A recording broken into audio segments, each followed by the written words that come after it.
What's up everybody, it's me Lucas and I'm back with another spoiler-free review. This time, reviewing Black Panther. So I've been waiting for this movie for a while.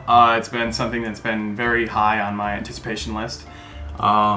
Mostly because of the fact that I've loved the character in the comics for, forever now, since I saw him in the, when I first started watching cartoons when I was younger, I'd loved him. Plus, obviously, his role and, a lot of other diverse characters are playing a big role in society today and how kids will be growing up in the future.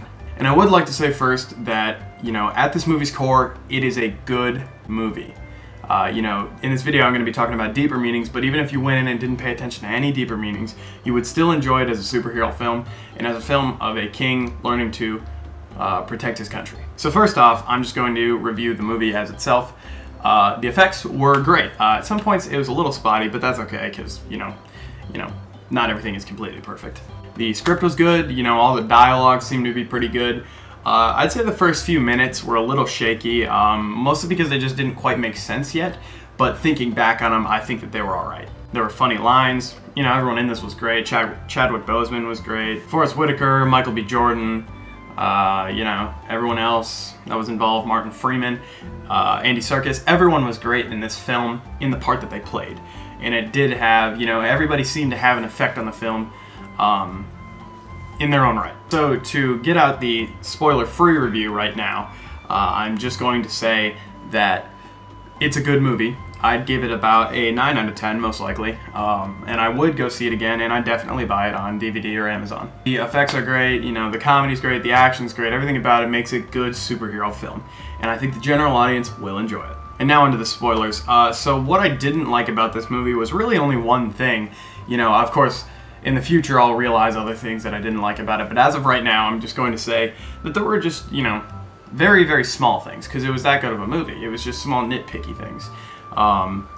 Like how when, T'Challa didn't have the Black Panther spirit or the power of it inside of him, he was just a useless fighter in general. Like, he didn't, and I didn't understand that completely. I know it's a story, and of course you have to have your hero's faults and downfalls, but I thought it was a little odd that they'd make it, he only gets his powers from the Black Panther, and other than that, he isn't even that good of a fighter. I thought that was a little odd. But now on to the good stuff, because it's really all uphill from there. The battle for Wakanda was really amazing, and every shot was just so cool.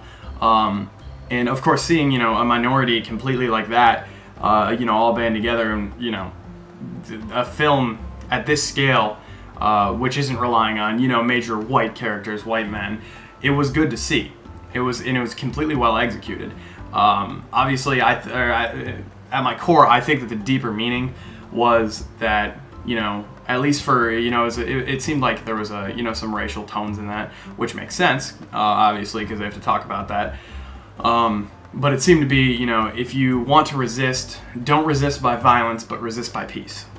And obviously that's a message spread by the Black Panther movement and other movements for equality, and it seemed like they were really heavily weighing on that in this movie. And I did enjoy that. It was really cool seeing how T'Challa handled everybody, and even how at the end, by the way, this is where the spoilers start, when Eric was dying, he said that, we can still save you, because he would make him a prisoner, but he also values life in general, and I did enjoy that. Something that is contrasting from that is the fact that Wonder Woman, actually, these are two movies released very close, within a year of each other, that were supposed to be tackling equality.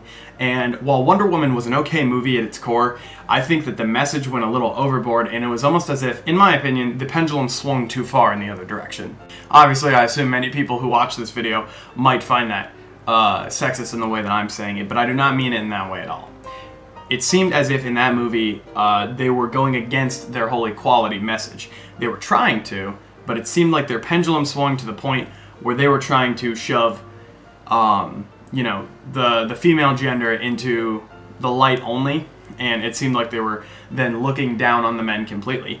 And I felt like that took away from the tone of the film of equality. When in this, everything was about being equal to each other. T'Challa had reinforced that. Everybody in this film seemed to reinforce that we're brothers and sisters together on this planet. We're not you know, white, black, Asian, Mexican, we're all one. Obviously, they did make a few, you know, jabs, you know, which is acceptable, but it wasn't to the point of making it looking down on one of the races. And I did like that that film could do that. This film was very well made, very respectable, and I'm glad that they held the message intact like that. And Ryan Coogler, the director, I hope I'm saying that correctly, did an amazing job with this film. I'm so glad that he has brought this to screens, so obviously it will inspire, you know, any minorities, and, you know, maybe not even minorities, just people in general. It will inspire them to bring the world together more than break it apart. Because as I said earlier, the theme seemed to be resist not by violence but by peace. And I think that this message can reinforce that to a lot of younger generations, and it is really amazing to see that some kids, this will be, you know, for some kids this will be the first superhero movie that they see, and this is what it'll be like. They'll have this message in their brain from the beginning, and I think that that is amazing to do. So yeah, guys, if you enjoyed this movie, tell me in the comments. Obviously, don't post any spoilers, because some people might be here just for the spoiler-free review, and I don't want them to have that spoiled. So thank you guys for watching. If you enjoyed this video, leave a like, subscribe. Also, I would like to announce that I'm finished writing my script. I know I said that, I think I said that a while ago, but it is completely finished. I'm done editing it, and I'm just trying to figure out times to film, who to film with, etc. Also, there will be something new coming to this channel rather soon. It might be this weekend, and if not, I'm sorry, I know I'm bad at keeping promises, but a new podcast, and it's going to have some new twists. It's not going to be your general podcast. Obviously, there are going to be normal podcast elements in it, but I don't believe that it's going to be the general podcast that you would watch on somebody's channel. So anyway, guys, that's all for this video. Thank you guys for watching. If you want to go check out some of my other videos, that'd be great. Obviously, I don't post that great of content, so I can't help you there. But, peace out.